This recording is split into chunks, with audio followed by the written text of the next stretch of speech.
Shut up and sit down.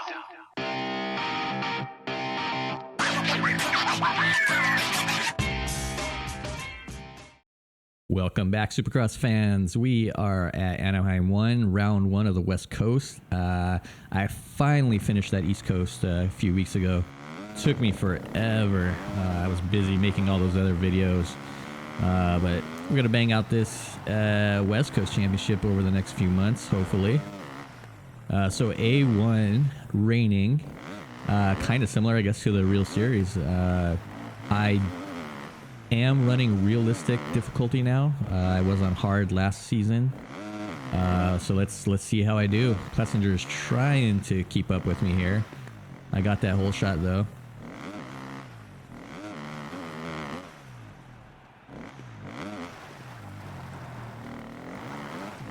Look at that. They are so far back. Oh man, this realistic AI sucks. Coming up short. I think that crash was good for the price of a subscription. Yeah, so the last time I raced at A1 was in the Impossible Mode Championship. It was also raining.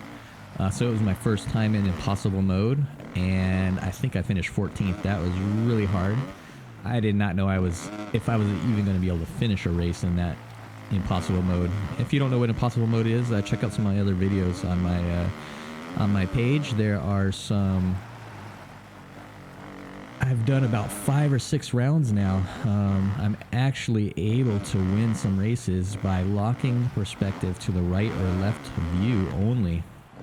It is super hard, and I might even have to bump the AI up to easy. I'm on very easy right now in that mode. I know a lot of other YouTubers, they do Head Start Championships. I was really hoping I wouldn't have to do that. I mean, I don't claim to be the best player by any means. And so I was hoping when I went up... Oh, freaking tough block. I was hoping that by bumping myself up to realistic, I would get back into some good battles with these guys again. In hard, I started out hard last season on the East Coast. Beginning of the season was tough. And, you know, after about 5 rounds, though, you start getting the hang of the game. And so I was able to then start winning races pretty easily, but I don't think I was winning by that huge of a margin. So that's why I was hoping realistic would give me more of a challenge. Man, we'll see.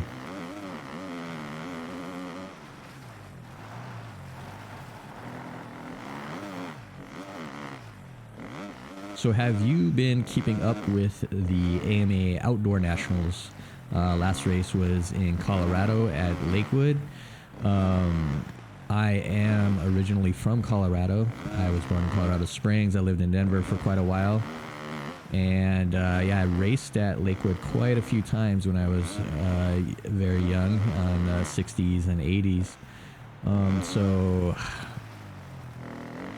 yeah, I know the track pretty well. It hasn't changed too much over the years. A little bit here and there, you can tell by some of the bigger obstacles. But it's still very similar to how I remember it when I was racing there back in, man, dating myself, but it was quite a while ago.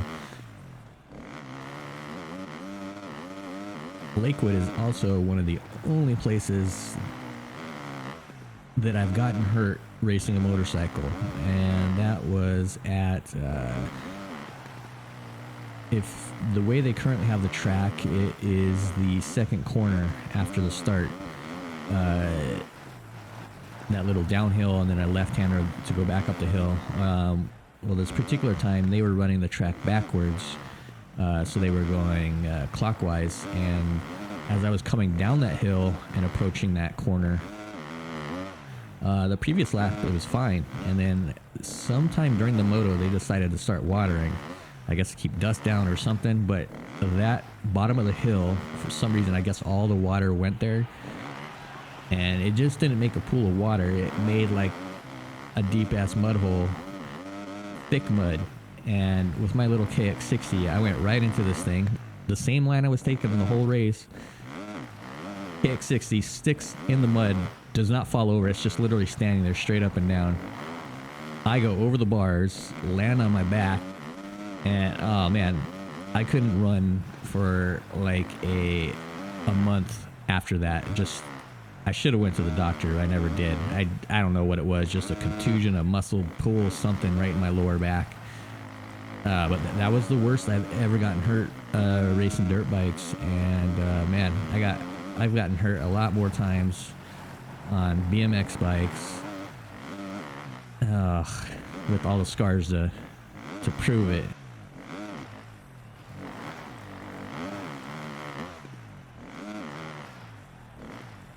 But anyways, back to the Nationals. Man, 250 is a little bit of controversy. The first moto, I think Addington Cirillo was catching Justin Cooper. Cooper is going fast in the outdoors. Ooh, that was the case. Anyways, Cooper, he was going fast. AC was catching him. Some weather rolled in.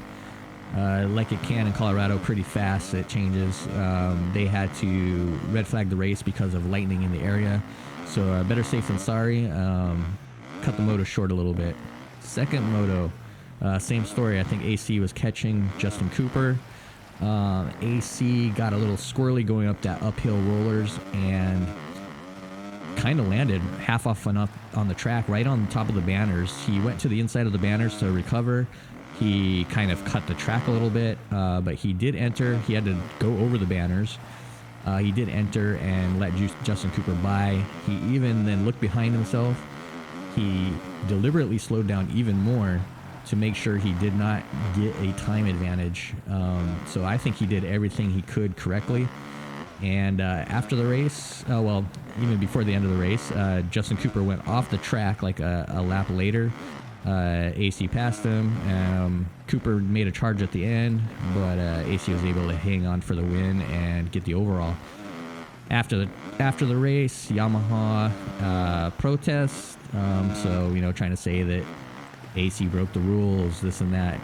He didn't really break the rules, but as the rule states, you need to enter the track at the safest point possible without gaining an advantage. He did exactly that and probably more.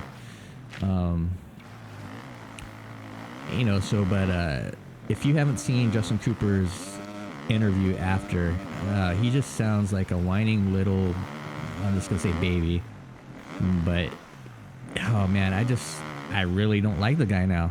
I didn't even really care one way or another for him before. I didn't really know him that much. But man, after that interview, I don't know. I can't pull for the guy. I know these races, you know, pro level, you got to take a win any way you can. Lots of money involved and everything, but really, I mean, it was just bad. I mean, AC in his interview, he explained what was going down. It was, you know, he's so much better at giving interviews now, and he at least he's a character. Man, I am lapping these guys. Jesus, they are slow. So 450s. Ken Roxon, he easily won Moto 1. He just blitzed everybody. I don't know. Did he win by like 30 or 40 seconds? Something crazy like that, I think. He went to town. Eli Tomac had a bad start like normal. Then he ran into the goggle problems with his tear-off system. He might have pulled the string too hard, and it just... he had to go into the pits and grab some new goggles, which I think was a smart move. Why even chance taking them off? Just get the goggles. He lost only... Man, it was a pretty quick stop. 5 or 10 seconds, something like that. Second moto, Eli Tomac, though, was able to get a decent start, and he caught up to Ken Roxon, passed him, and he kind of just did his own thing then. And Ken Roxon, I think he knew he had the overall where he was in second, so he just played it safe.